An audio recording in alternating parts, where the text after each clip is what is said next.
Iozzi descrive l'omicidio come se l'avessi commesso tu. Di questo non ne voglio parlare perché ci sono gli avvocati che sono preposti a queste cose. Però la descrizione del PM è molto molto precisa di quello che sarebbe successo in quel boschetto. Ecco, questo spetta ai miei avvocati.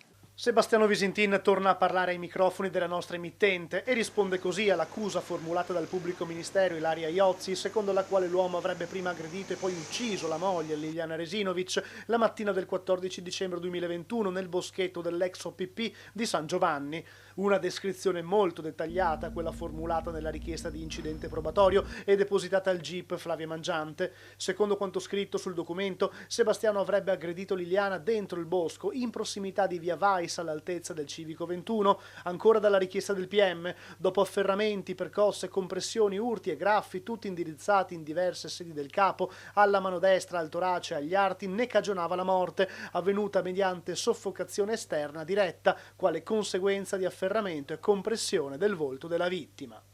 Io non ho niente a che fare con la morte di Liliana, assolutamente. E sono felice di essere qua a Trieste, ho trovato una città meravigliosa, sono venuto qua nel 95.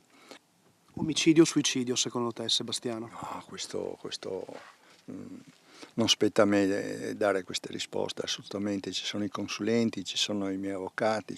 Al vaglio degli inquirenti ora proprio i movimenti di Sebastiano Visintin. Quella mattina del 14 dicembre Liliana, dopo la telefonata con Claudio Osterpin, è uscita di casa senza cellulare e senza chiavi, è scesa per via Damiano Chiesa camminando velocemente, ripresa dalle telecamere della scuola di polizia mentre reggeva i sacchi della spazzatura. Poi da Piazzale Gioberti il buio totale. Io sto vivendo un dramma da 3 anni e mezzo. Sto vivendo un dramma che non auguro a nessuno, però come dicevo Liliana, la vita è bella. Una lunga chiacchierata quella di stamattina con Sebastiano Visintin, che ha rimarcato di essere tranquillo e di non temere per il futuro.